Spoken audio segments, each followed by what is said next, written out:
Your party dashes in from the streets at the entrance of the courtyard of the manor itself. That's when the lightning strikes. The shadows give way for a moment.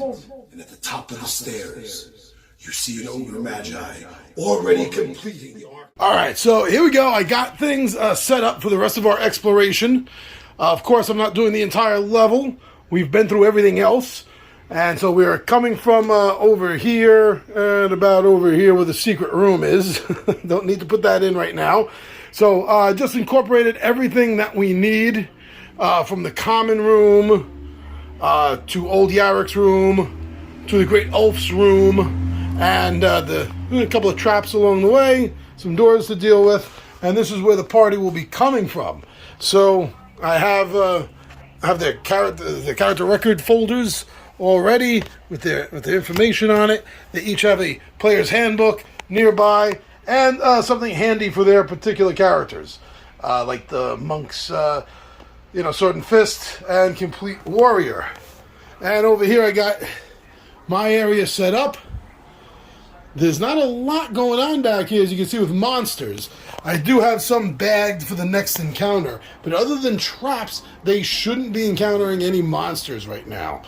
So that's good. Off to the side, I got ready our condition rings, our dunce cap timeout chair, and I have all our spells and effects, and a player's handbook for myself, all ready to go. So this is the setup, and we are just waiting now. We're waiting now for the Rye Man and New Fish to show up, and we're going to figure out what is going on in the rest of this level. Hero Quest. That's a statue. All right, so this is it. Here we are. Here we are. Ready to go. All right. Fix that door. And there's nothing secret for them to find out. Oh, well, there is that one secret door over here that they will possibly discover. But that's just going back to the very, very, very start of the first adventure. So, here we go. All right, so they should be here soon. I am ready to DM. Bodyguards. We flashbang. All right, here we go. So today we have two 20-sided warriors with us. That's right.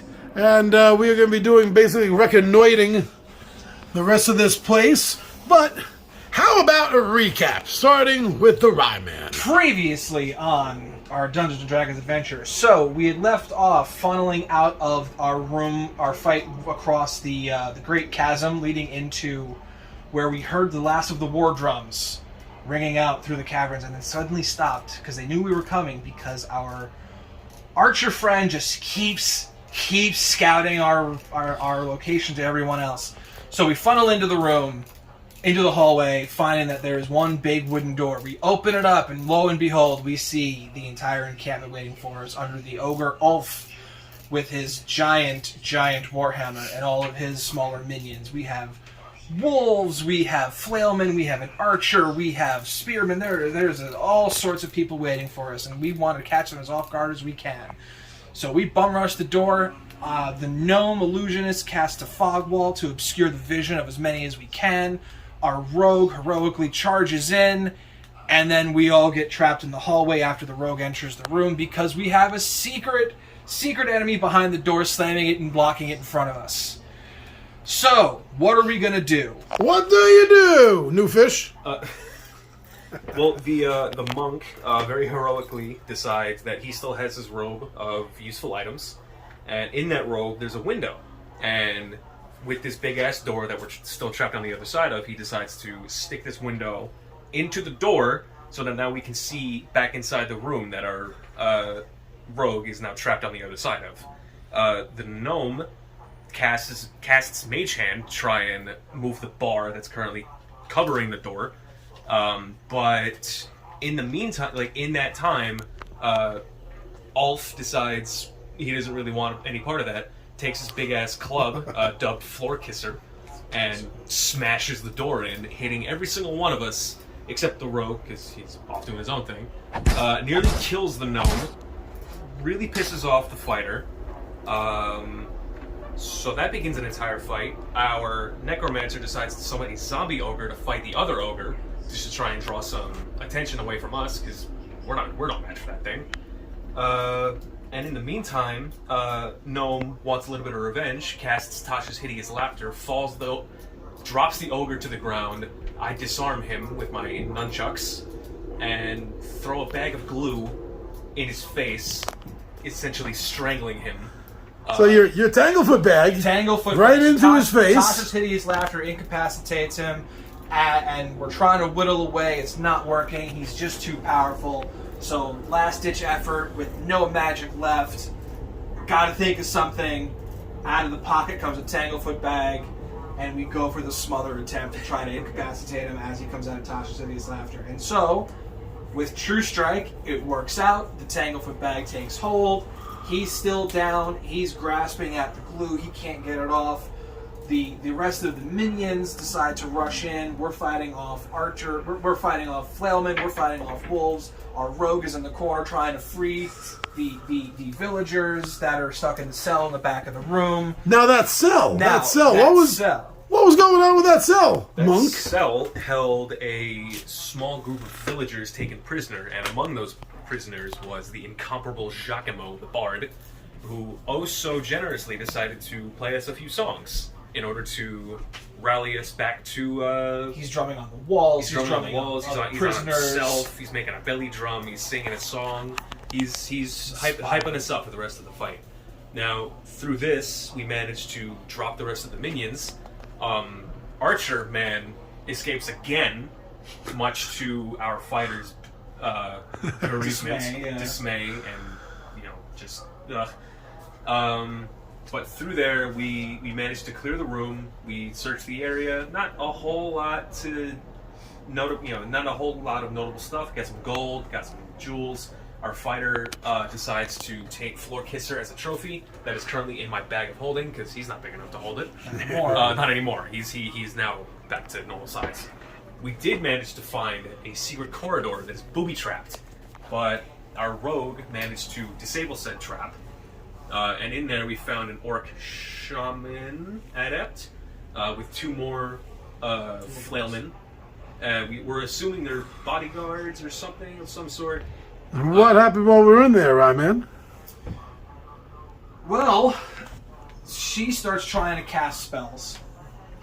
And once again, with the last tiniest little bit of magic I can possibly find in my tiny little gnomey fingers, temporary blindness, flare spell right in her face, knocks her down out of the fight, and we're actually split at that point. To make note of it is the rogue, it is the gnome, and it is the monk, all fighting in the secret room in which the fighter and the necromancer are still searching the other room. They hear the sounds of battle, they come charging in, we're still holding our own against the shaman and against the bodyguards. We manage to take care of the bodyguards, take the shaman captive. Shaman's almost lighting the room on fire. She keeps tossing the... Alchemist's fire. Vials of Alchemist's fire. So she's just blindly firing fire. This time it's not us. It wasn't us trying to burn it down this time. It's not our fault. I mean, she's blind because of me, so I guess it's indirectly my fault. But that's a story for another time. So we take her captive. She pleads for her life, tells us that she's not really with all of these other orcs and all these other camps that are here, though she does take note of the rogue because he is the marked one, as they keep saying about him. And I don't think he shared that with us yet as to why that's going on, but he is... I think, he told us that he's of special interest to to this group. Say what it means. Like, it just means that he's kind of a point of focus. So she, whether she's lying to us or not, we have yet to see, though she seems to be playing both sides. We have her captive. She's giving us clues as to what's here, but also coding messages through the walls from what we can see. Morse code. So she's with someone, but not necessarily linked up with Ulf and with our commander from the previous adventure. So we've got some interesting things going on, and as things stand today, we have our fighter and our necromancer, two of the more dangerous pieces of our party, keeping her under guard to make sure she doesn't try any more funny business, while the rest of us so boldly go and scout out the rest of our dungeon. All right, and that's where we are going to start. Gentlemen, good luck. 'Cause even though today may be a good day to die, doesn't mean you want to. Exactly.